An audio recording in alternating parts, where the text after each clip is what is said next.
The cure. When you are weak, when you are down, Oh yes, you do. when hope is gone, He will meet up to you.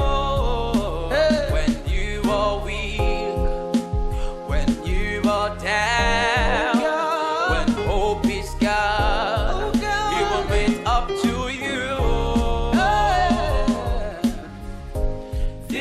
It's an individual thing, and that is what I do to create an atmosphere, because you have no guarantee to minister to God that is that high if He never brought you to Himself. Who are you to come before His presence? But because He has given us that opportunity, you exercise it, worshiping. And while I was worshiping, I was seeing the hand of the Lord Himself consoling some people that we are afflicted, that we are crying. I saw the hand of the Lord resting upon them, saying, I shall do for you what I have decided to do for you. No man can stop it. Am I communicating? And for whosoever is that, you will see the hand of the Lord upon yourself. You will never recover from what the Lord has started with you. Can somebody say amen? When the Lord begins to do a thing, He does not do a small thing. He does something that looks like Him. And the Lord is about to do for somebody something that is as big as God. Am I communicating?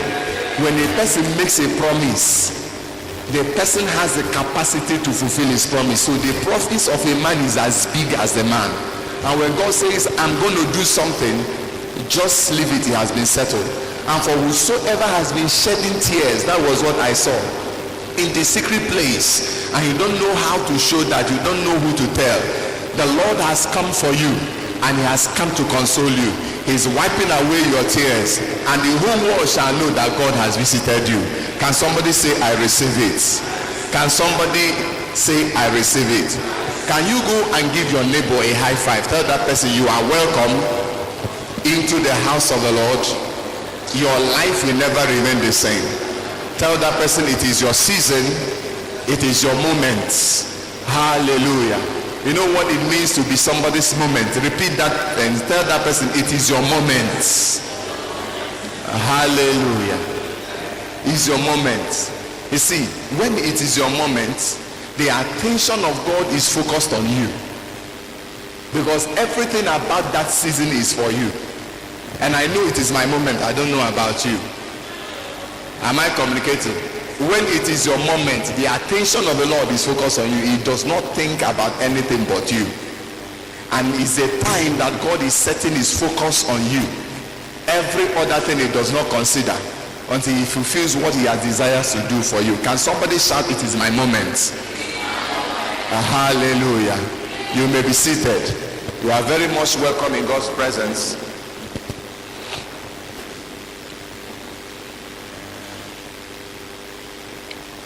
I want to thank the Lord for the privilege He has given unto us to be convened here today.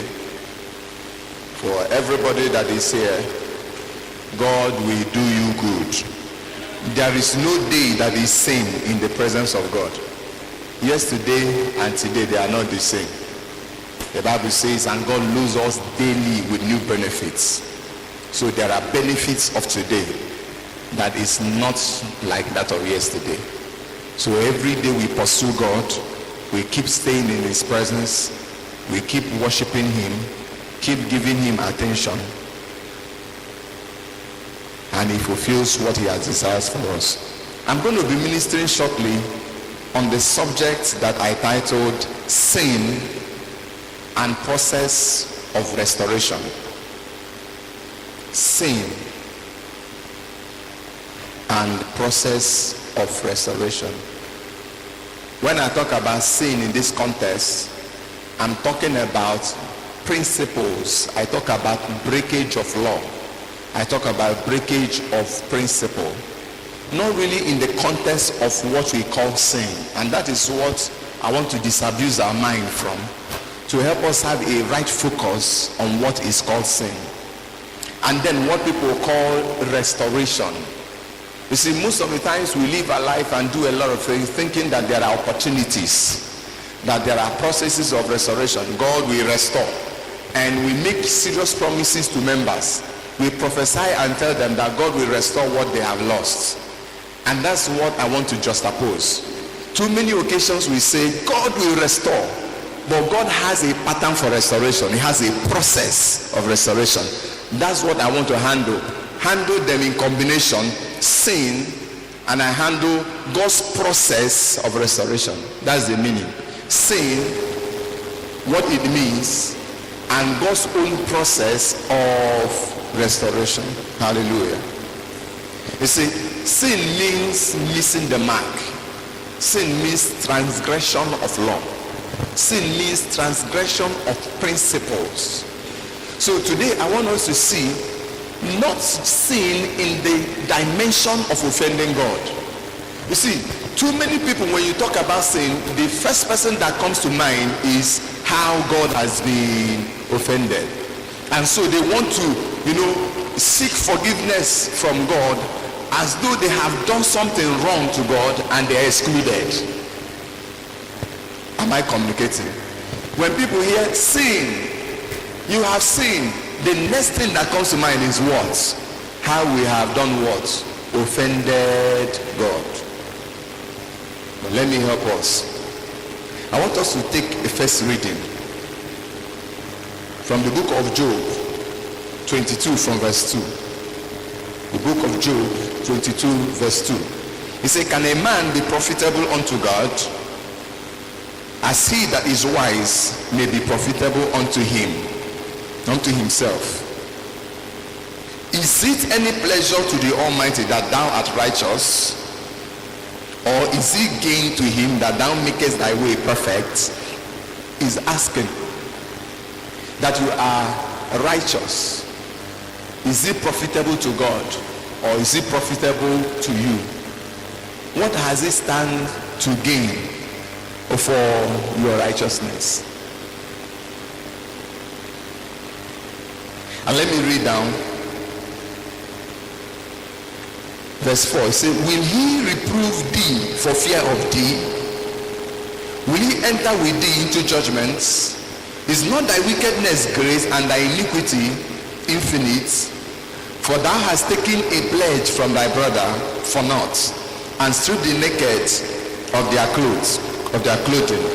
Thou hast not given water to the weak, the weary, to drink, and thou hast withholding bread from the hungry. He said, but as for the mighty man, he had the earth, and the honorable man dwelleth in it. He said, thou hast set windows away empty, and the arms of the fatherless have been broken. He said, therefore, snares are around about thee, and sudden fear troubleth thee. Or darkness that thou canst not see, and abundance of waters covers thee. He said, these things that we have done, who lost? If you see verse 10 and 11. He said, these things you have done wickedly against your brothers. Who is paying for it? God or the person that offended?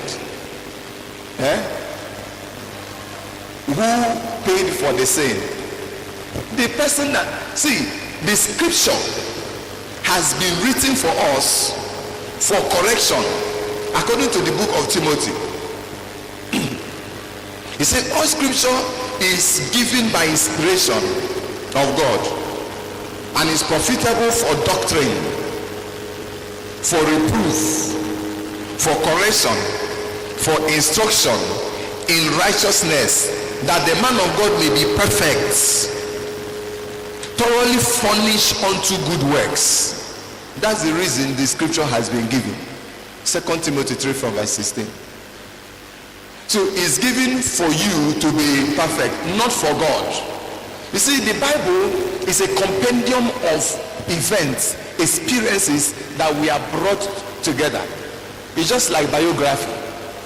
That there has been biography of a lot of people, their mistakes, their error, and the Holy Ghost inspired the writing so that people will be taught. So anything that you obey in the scripture is for your own good, not God's profits. The only stake of God there is that he is hurt when you are hurting yourself. Am I communicating? He's not happy. He said, it is not my desire that people will perish. I'm not excited about it.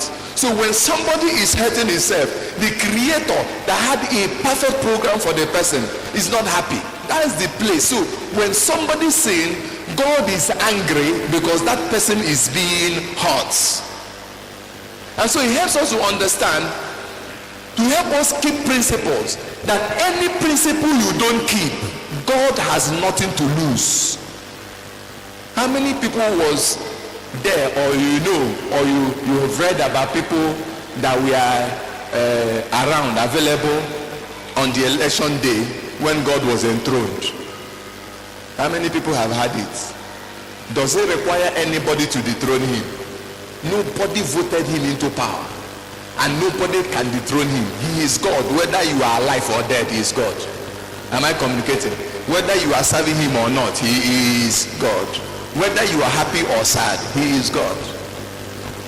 And so if you will profit, it is for your own good. That's why the book of Job 22:2 asks, when a man is righteous, is he profitable unto God or unto himself? So principle is a universal law, and God has created principles to govern the earth. There are principles that govern this earth, and as long as you are on this earth, you need to know them, you need to learn them, you need to observe them, and need to apply them. After prayers, you see, we worship God, and I know there is a great atmosphere of God's presence. But if you carry it and now see an oncoming trailer and you say, I am carrying the presence of God, and the trailer that is carrying cement is running, you say, I am a man of God, and then come and see power. When power jumps power, the lesser power will bow. You come and stand before a running trailer. What happens to you with your anointing? It crushes you, because you are breaking a principle that governs things on this earth. It takes understanding of principle to manipulate principles. And that is what the devil does. That's why the devil is not stopped by your coming to church. He's not afraid of that. He's not threatened whether you are in church or not. In fact, something I will handle in the afternoon. The devil entered Judas Iscariot after communion in the presence of Jesus. And the Bible says after communion, then the devil entered him. So he wasn't afraid whether Jesus was there. He wasn't afraid whether you took communion. He wasn't afraid whether you bow down when you are worshiping or rolling on the floor. It's not his problem. The Bible says, and when the children, sons of God, we are coming to present himself, the book of Job 1, the Bible says, and Satan also came. Came where?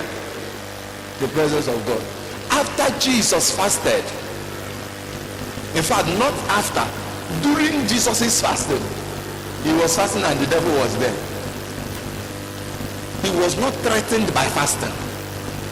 So too many people have fasted for 21 days, fasted for 31 days, and they thought that the devil would be afraid. Not lie. And while he fasted, the Bible says, and the devil tempted him. And while the devil was tempting Jesus, what did God do?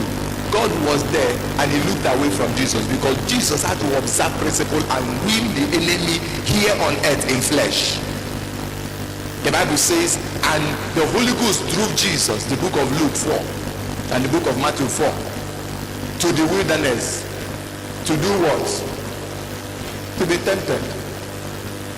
So the whole reason he was driven, you know what it means to be driven? He was forced, he was pushed into the wilderness to be what? To be tempted. So too many of you would have prayed. After prayers, you come out and you say, hey, now, if I do my hands, all the demons will run away. Now lie. You might know that after your fasting and prayer, the next assignment is temptation. The devil will appear and say, hey. After you claim, I believe in Jesus Christ, I so much believe, your faith must be tested. By who? Yes. So he's not afraid of that. What the enemy is afraid of is a man that understands principles. A man that can keep the law. A man that understands what to do with God's word. That is who he's afraid of. A person that obeys God to the letter, not a person that compromises. Too many people can shout, I believe, I know him, I believe. Do you know that the Bible says that in that last day men will come and say, Lord, Lord, in your name did we cast out devils, we heal the sick, we did signs and wonders in your name. And he will answer them, he say, depart from me. Say, for I know you not, you worker of iniquity. How can somebody that healed the sick be called worker of iniquity? Somebody that prophesied called worker of iniquity. Somebody that did signs and wonder calls worker of iniquity. Which means the problem are not those things we are looking at. The devil has an understanding that when he lays hold of a man that does not understand principle, he uses that man contrary to the program of God. The greatest dimension of witchcraft is aberration from the truth, which means the enemy knows and finds a way to shift that person slightly from the truth. He will be running with ministry, running with his ministry as a singer, running with his service as a husband in the house or a wife in the house, running with his service as a pastor, as an elder deacon. But throughout this period he was running against God's program. That's what the enemy wants. That's why witchcraft is not just about people, the things we see in dreams. People that, give you maths, those in elementary kindergarten demons, that you slept and you woke up and you saw math. They are witch groups, they are still on my body. That one is not witchcraft. Those ones are the people that are learning to draw in witchcraft. And those people dealt with you. I have the God to be carrying. See my body, see my leg. Elementary witchcraft. Because that is not bewitchment. Apostle Paul was asking them. He said, who bewitched you, who Galatians? It means that the church has been bewitched. He said, how can you start in the spirit and end in the flesh? So the bewitchment is that they started, they operated in the spirit, and eventually in the process they were working in the flesh. So it's still possible that you are going to be ministering and then you are ministering in the flesh. That is bewitchment, witchcraft. And too many people are standing on altars on several places and bewitching the church because they are there ministering from where? Their flesh, not what the Lord says, not thus say the Lord. But this is the method of the church. This is the program of the church. This is how we have designed it. And people have been driven away from program of God for their lives because a man has structured a program that is not taking you to your destiny. Too many people have come to church where they have been prophesied to, and they have gone away from the truth, from what God wants for them, and they are driving cars and they are giving all the testimonies. Imagine the level of testimonies we have received, and God has blessed me and has given me a Jeep. Hallelujah. God is wonderful. And God has blessed me and has given me a child. God has blessed me and somebody gave me a gift of an iPhone, and God has blessed me. And you check it, that's what people call blessing. And too many people have focused on that and has released unto the people what their ear want to hear and not what God is saying. How many people are ready to confront sin?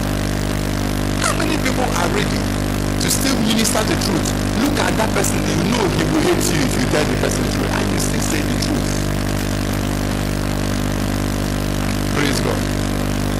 So we are in an era of terrible witchcraft because we don't understand. So I want to come to that dimension of restoration. Can we read the book of Joel? Joel 2 from verse 23. Joel 2:23. We have a bit of a long reading. He said, be glad then, ye children of Zion, and rejoice in the Lord your God. For he has given you former rain moderately, and he will cause to come down for you the rain, the former and the latter rain in the first month. Continue. And the floor shall be full of wheat, and the fat shall overflow with wine and oil. Continue.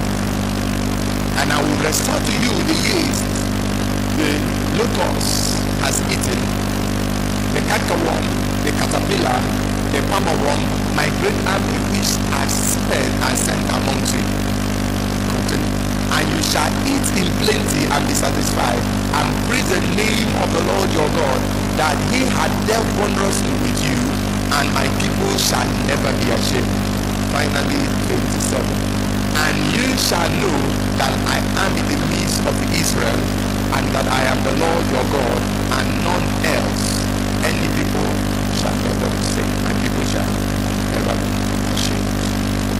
Now, when you hear about restoration, you will discover that the restoration that God talked about was not just the restoration of what people have lost. No. He said restoration of the years. That is the times, the season. He said that cankerworm, caterpillar, palmer worms, my great hand. What does it mean? It means that what Israel suffered was God removing his grace from them. So when God talks about restoration, he's restoring spiritual things, and you need to understand and use principle to walk it back. He was not restoring what they have lost, as in they have lost a corn and was no. He said from verse 23, he said, I have sent rain for you more greatly, the former and the latter rain in the first month. It means I have created an atmosphere for you. Now what do? When God sends rain in his time, see the miracle. What God has done for them is that he sends former rain. The former rain comes for planting, and the latter rain is for what? Harvesting. He said, but I have sent the two of them for you in the first month. That's the greatest thing he has done. So that you will do what? You will now go and begin to cultivate plants. And so it means the level of your planting, your ability to operate the principle, I have given you the atmosphere. Now what do? You are the one that should do what? Plant, and you have abundance. Now imagine if he has sent former rain and latter rain, and Israel never planted. What would happen? Would they have plenty? So how did they restore? They had to give them former and latter rain at once under 1 month, so that they will maximize the opportunity. Too many of us have had opportunities and we wasted them, and we thought that that opportunity you wasted, that God will restore it. No. God has created opportunities, several opportunities for us, but we lost them. I've met too many people that have been praying. Oh God, give us husband, give us wives. And they prayed. Prayed and prayed and prayed. And the wife came. And they lost it, they never knew. Because it must come as an opportunity. I told us a story. A funny story. About one sister that was in the Lord, the Spirit, ministering in worship. Oh, hallelujah, glory to Jesus.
understanding of sin that we think we just sinned against God. Oh God, please forgive me. Yes, He has forgiven you. What happens to you then? People have gone to do all manner of things and their will be terminated. Did God forgive when they ask for forgiveness? Yes. Then what happens to your will? Who suffers it, God or you? There are people that we are trained in several places that we are terrible. And some of them, in the process of fighting cultism and their life has been ruined. Some of them, their eye had not been solved. Some of them got gunshot to the wound. And eventually, in the process, they see dead while they are about to die. And they message you because they are now helpless. And it's almost like it's my life to Christ.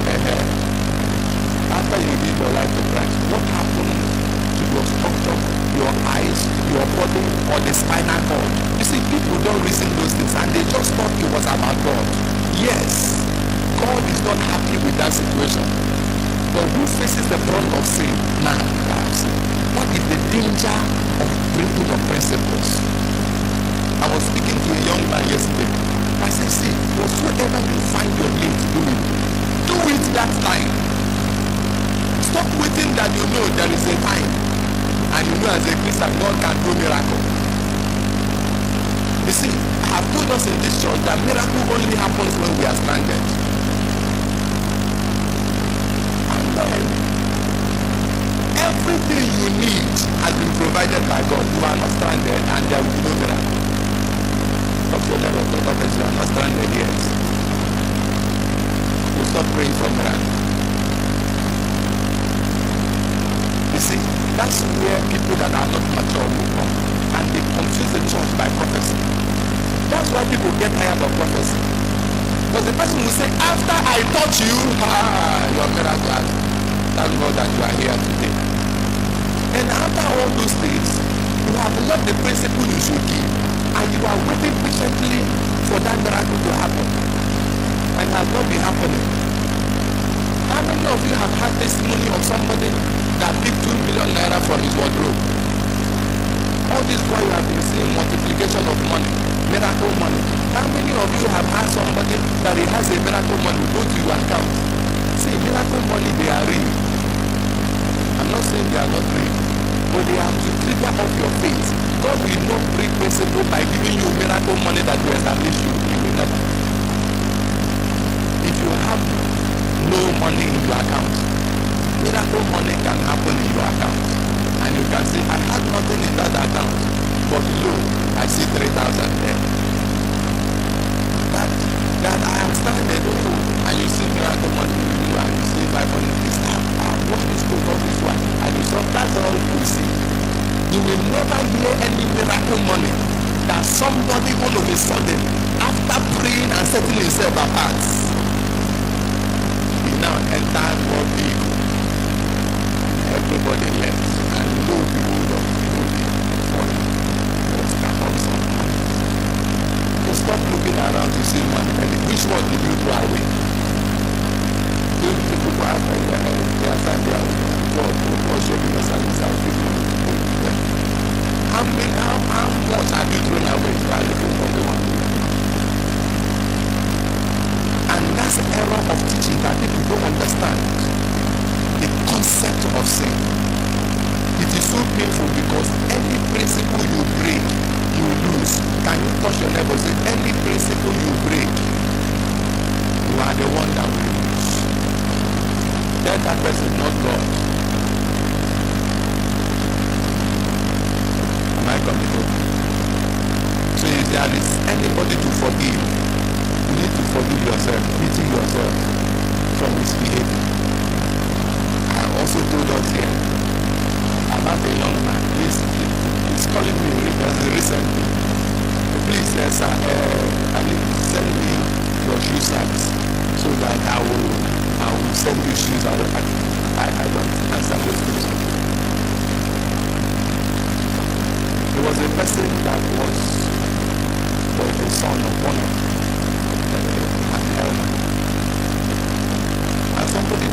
I drank alcohol today. Forgive me, and he has forgiven you. You drank alcohol into the belly of God. When you were drinking it, was entering God's belly. That he needs to forgive you for drinking alcohol and feeding his belly. And one day he said, please come and pray for me. I drove, I went there, I entered, I sat down. Say, Pastor, pray for me. This spirit needs to leave me. I don't need to. He was sweating. He would drink and the thing would so disturb him for more than 3 days. And that day I went there, I sat down, I said, hey, I've not come to pray, I will never pray for you. He said, yes. I said, no, me, pray for you. He said, I didn't come to pray for you. I said, see, this bottle, I brought one bottle. I said, if you know that somebody puts poison into this bottle, into a bottle of alcohol, and it's so freezed, so prepared, will you drink it? Will you need prayer? I said, no, I will never drink it. I said, why do you want me to pray for you? You don't need the Holy Ghost. You don't need the Spirit to see that poison is here. You don't need any control. You are sure of yourself. I say, so until the day you see that you are the one drinking poison, you have not seen it. That's your problem. So all you need to do is to see it. You'll be delivered from it. I say, I don't carry my bag. I dey go. God bless you. I left him. And since that time, I know they go see, I know they pray. Because he was not God. And I asked him a question. The last time I met him, in fact, the last time I have to take him, he stayed with me for like 3 days. The last time he got drunk. And he had bruises everywhere. I said, hey, see the face of God. Oh, God is bruised everywhere. Oh. Because it was God that was bruised. Abi. I said, who fell inside gutter? God or you? He said, na me. Who lost his wallet? God or you? He said, na me. Who lost his money? God or you? He said, na me. The wife is threatening to leave him. Is he threatening to leave God? He said, na me. Who is here in stupor for more than 3 days? He said, na me. I said, now that person that was telling you, will you go to hellfire or heaven? Where is the person? Did you fall inside gutter with the person? No. I met with another person that said, you see, I say something, it will come in like a breeze. It will just enter me like this. I'll be looking for somebody to have sex with. I say, And if that thing enter inside you, you will go and lock the door. Has he ever entered you and you look for somebody in the main road? You saw somebody in the marketplace. You say, that place they exposed. I say, that thing enters you, say they give you sex, Abi. He gives you, he enters you and you have sex. You have your number 6.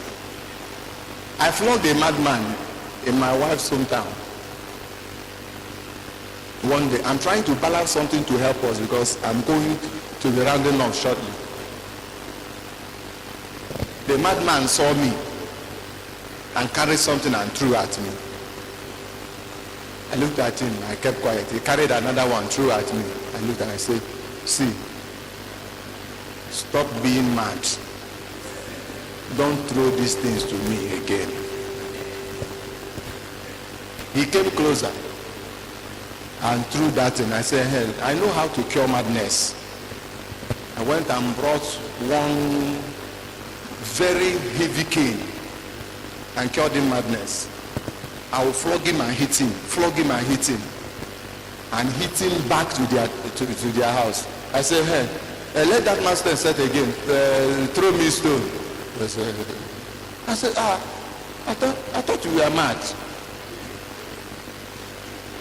People say they are mad, and they know when is a woman's property. He goes to the marketplace and he will see men. He will not go and carry their bread. He will see a woman and carry the woman's bread and run. But the person is mad. The madness, though, they carry them to the men. People are mad. They will see main road and they see oncoming vehicle and they were waiting. The car will pass. Hey, stupid people, see, you want who you want to kill? Mad people. The madman runs away from vehicle.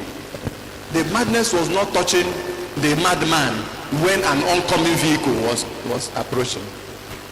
I don't know if I'm communicating. Principles, so that we don't deceive ourselves. We don't deceive ourselves. Let me not digress. And so what God restores there, he gives a season. And he said he gives them peace and rest in the time of war. If you read down, battles will come, challenges will come, but they still have security, they have rest even in the time of war. That is what God restores. What God gave them, if you read verse 25, he said, I will pour out my spirits upon all flesh. What did he give them? The spirits. And he said, your sons and daughters, they shall prophesy. That's what God gave them. Not restoring money. He gave them a season. He gave them opportunity. He gave them peace. He gave them Holy Spirit. And finally, where we read, he said, and he gave them assurance of answers to our prayers, their prayers. Deliverance. He said, they will call on me and I will answer. Which means all those while they were calling, he will not listen to them because of their sin, because they separated from him. And so restoration is God coming with his presence. And that is what most of us have received from God. And yet we are waiting for God. When shall thou visit me? And he has visited you. People that are unbelievers, they strive. They strive to get mastery. That in their business places, they strive to get mastery. They work. And with all the grace God has given unto us, we are still waiting on God, thinking, you see, people will get so angry, do certain things and they get angry. In fact, if you don't answer my prayer, I will stop coming to church. It's funny. If you stop answering my prayer, I will not praise you. How long have you been? All the praises you are, how many hours? Do you know angels on daily basis? They have been created to worship God. God is receiving. He will never be in lack of worship. And so he said, if you don't bless me, I will tear my Bible. Now God bought that Bible. Tear them now. If you tear, you go and buy another one. And people are funny. I will tear my Bible as though God is reading it. You close your Bible, it stays there. Anytime you want to read it, you open it. If you tear it, you are tearing a letter because you have not caught the spirit. If you have caught the spirit, you will never say, I will tear the Bible. Because what's there is the word of God. Is the revelation of God. So all you need to read in the Bible is to have revelation of God and not the Bible. And so people are so funny. They thought that God is losing. So one of the greatest strategy of the devil is to use principles against us, like the principles of division. You know, the Bible has says it. Kingdom that is divided amongst itself shall not prosper. It has been written there. And then in the house of God, in Christendom, there has been several disunity. And it's a sign of the end time. Household enemies. Father against children. Children against parents. Church against church. Men of God against men of God. And the enemy understands that and have led people into their flesh, and they are destroying what they are supposed to build.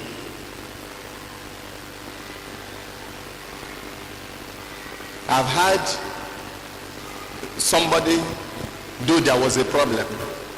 One day I was ministering and I received that word of knowledge and I started praying in that direction. I was praying for a family and it was a family program I went. And I started praying for women that have prayed against their husbands not to prosper.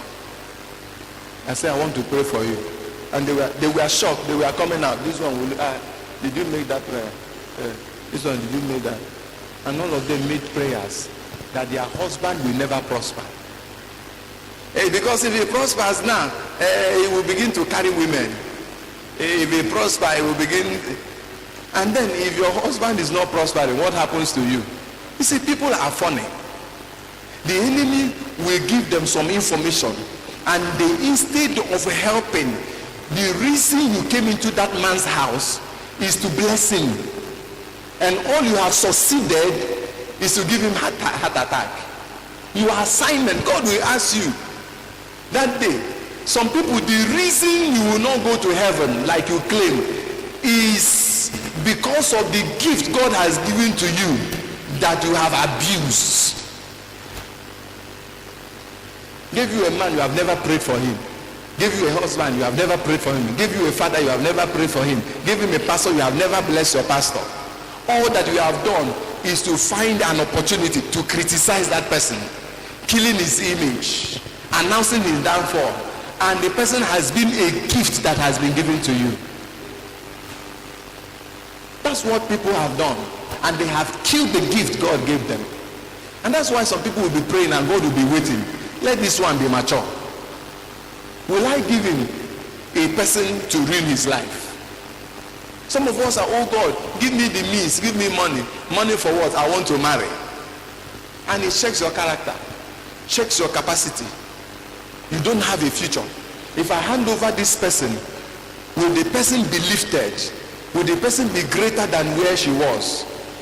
Some people are, oh God, give me a woman, give me a wife, give me a wife. And God is saying, wait until you mature. How long is your prayer life? How long do you pray? Imagine with the level of your prayer life, and God gives you responsibility of children. Give you responsibility of a man. How would you take care of that man that will face challenges and face warfare? Warfare that are coming against him because of your destiny. That man is standing as a head. How long have you prayed for them? What is your capacity that you can handle a gift that God has given to you?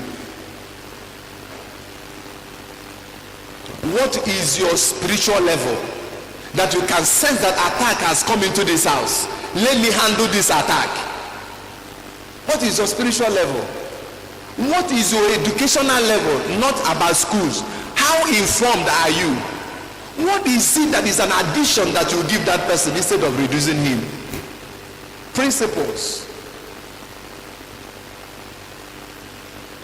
People want God to give them what they cannot handle. Before God will give you a blessing that must come from him, you must be prepared for that blessing. Tell your neighbor, when God prepares a blessing for you, he will first prepare you for that blessing. So if you are not prepared for that blessing, stop praying, because it will never come. Too many people have died. I went somewhere yesterday and I received a news about a pastor that just died.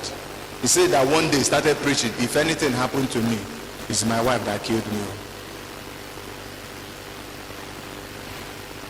And it was a terrible thing. And eventually the man died. And then another person that is supposed to take over from him started changing several order in the church. And the wife was also, was not in good time with this person. The division caused the church that I learned that for about 3 Sundays the church has been locked down. Now remember, these people are people that are supposed to help themselves to grow, but the cost they received is their marriage. Something that is supposed to be a blessing. People died untimely, which means if that marriage was not consummated, that man would have been alive. I don't know if you understand me. So certain things we have been asking, we are not qualified for them. And we have ruined the lives of the people God has given, precious people that he has given to you, because of ignorance, because you don't have understanding of principle. There are people that have several babies out of wedlock, and those babies are not trained. Family are crashing because they could not handle God's blessing.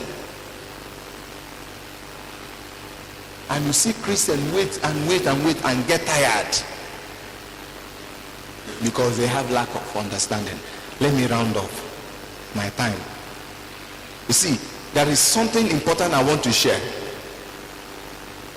Adam and Eve, they sinned against God. And it took several years for Jesus to be died for man. To be dead for man. It took thousands of years after they have sinned. God covers them and he has a program for them. But it took several years for that to be mature. So for the redemption of the world, the Bible says that Jesus was the lamb that was slain from the foundation of the earth. That has been a plan. But how long did it take for that restoration to be done? Thousands of years before man will be redeemed. David could not build God's house because of the blood of war. 1 Chronicles 22 verse 8 and 28 verse 3. He was ready to build for God, and God said no. Your hand has been soiled with blood. Though he has an innocent heart, he has a very great heart. Remember that God said, I have found a man after my heart. But that man that he was anointed, God was with him. But when he broke principle and he had the blood of innocent people in his hand, whatsoever he did, God said, because of the blood, you shall not build my altar, a house for me. I'm going to give somebody rest that will not enter warfare in order that person will build. And that is Solomon. And God gave Solomon rest roundabout so that he concentrates. We have come to the deception of the era of grace, where people tell us that it doesn't matter, and you misbehave and you think that God has forgotten that. There are principles that you will break. It will take several years. It might not even take you to restore that. It might take your children that will get back to the program of God for God to remember you.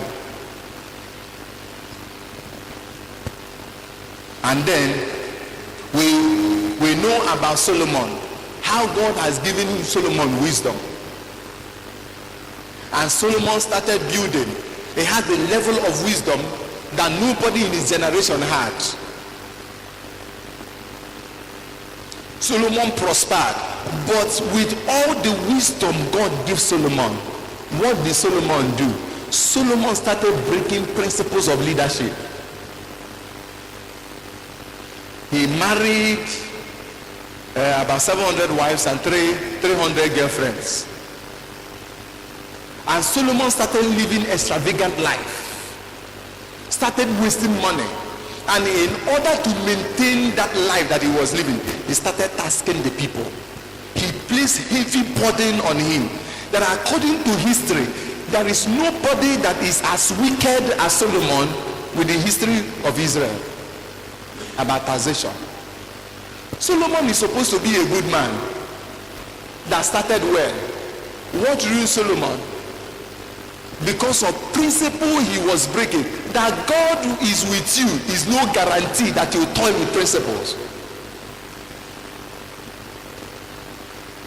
And Solomon eventually, because he could not answer, he lacked wisdom. That's why they said the most foolish person in the history is also Solomon. You know why he was called the foolish?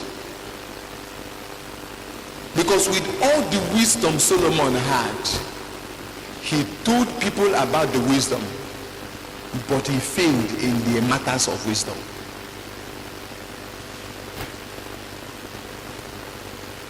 One woman is enough trouble. Much more 3, 7. Much more married people will understand what I'm saying.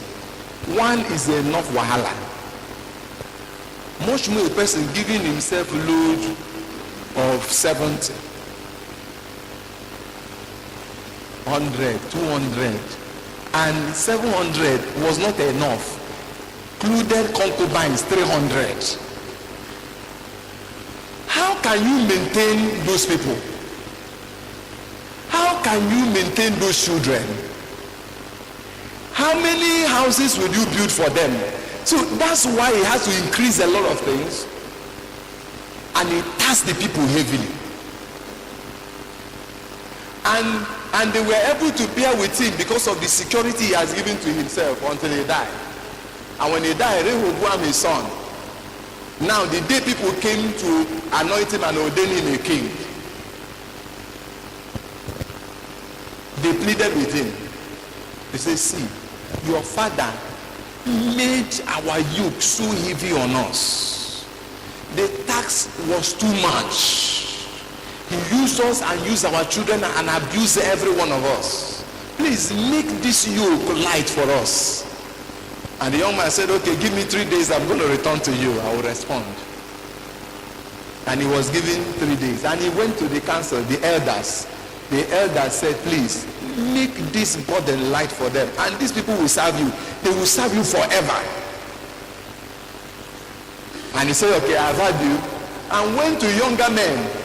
That's the problem, some of the people. People want somebody that will excite them, tell them what they like. Hey, yes, Naim, yes. And they told him, see how you answer them. Tell them that, how do you put it?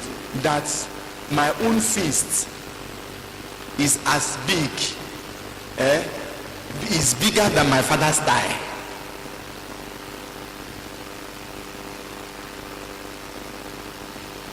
And after threatening them, hey, these people will say, which one is our own? He said, to your tent, O Israel. And now Solomon, that had a kingdom that was comprised of about 12 tribes of Israel, 10 left him. And Judah remained with him, 2 tribes. And the rest left. Do you know that from that moment they scattered? They never came together. They started going into problem. Israel entered into captivity in the hands of Assyria. From there it continues. Israel remains slaves until recently. So it took them more than 2,000 years for Israel to be a nation because of one man that didn't use his senses. You see, Israel entered into the hands of Assyria after the leadership of Assyria. They entered into the hands of Babylon. From Babylonian Empire, they entered into the Grecian Empire. From there, into Roman Empire. Jesus was born even in the time of the rulership of Romans. This is supposed to be the firstborn of God. Yet they were in slavery because of what? Breakage of principle. And it took several. Now Israel became a nation in 1948. Recently, after over 3,000 years, because a man made mistake. And then too many of us have not learned from the history, and we are still here and ready because we think we know God. You must operate because you are too patal, which means you are a spirit and you are man. If you are operating in the spirit, you should also operate on this earth, considering principles. When you understand spiritual principles, because there are two major kinds of principles that governs us: spiritual principle and natural principle. As a human being that has the right of entry into this earth, you must observe spiritual principles and natural principles. I was asking my children, because we are going to pray now, time is against me. I was asking them what balanced diet is, and they were explaining to me what balanced diet is.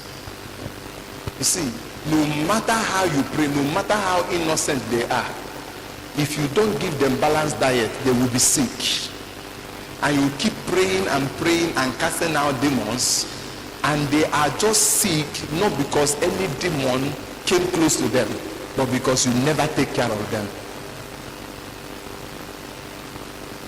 No matter what you think, if you are eating only carbohydrates, you'll be obese. No matter your anointing. Some men of God have died because of stress. Some have died because of principles they never kept. And then God will still be waiting until you die. He will be there. Because you have to be operating as a man that is spirit. So the spiritual knowledge you have should be able to be enough. You should know it very well to use them to navigate this earth, the earthly principles.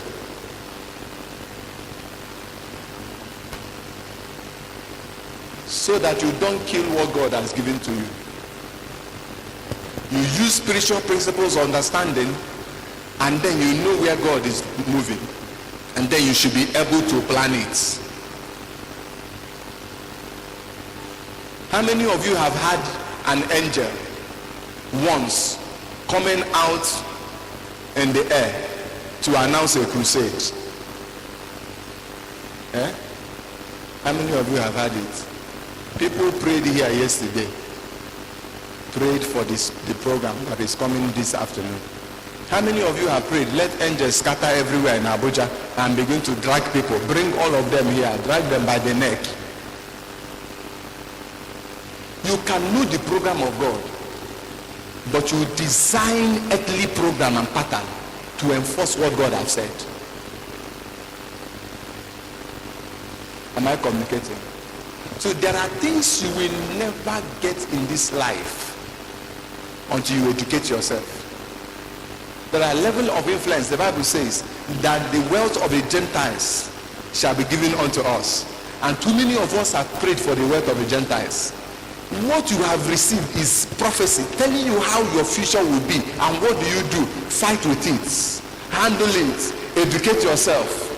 Go back to school. Learn strategy. Do businesses to take the wealth of the Gentile. You will never pray and sit down and the wealth of the Gentiles will transfer to you. It's a lie. It's a deception. It's not possible. How can it be transferred to you? Now the wealth of the Gentiles, it means you will stay at home. They will say, I'm tired of money. How many rich men have you seen that we are tired of their money, that will now begin to bring their wealth to you? So it is not possible to get the wealth of the Gentiles. The only access to the wealth of Gentile is superior mindset, where you have what the Gentiles cannot have, where you have produced what they cannot produce, and they will seek for you to get what you have that they don't have, and it will cost them everything they have in order to get what they don't have. And so what is it that you have that the Gentiles don't have? Education, more educated than you. Information, more. Doggedness, more. Resilience, more. Everything, the Gentiles are doing better than Christians, and Christians are busy praying, thinking that everything is just about spiritual. The manifestation of whatsoever you have seen in the spiritual is a natural. Let's stand and pray.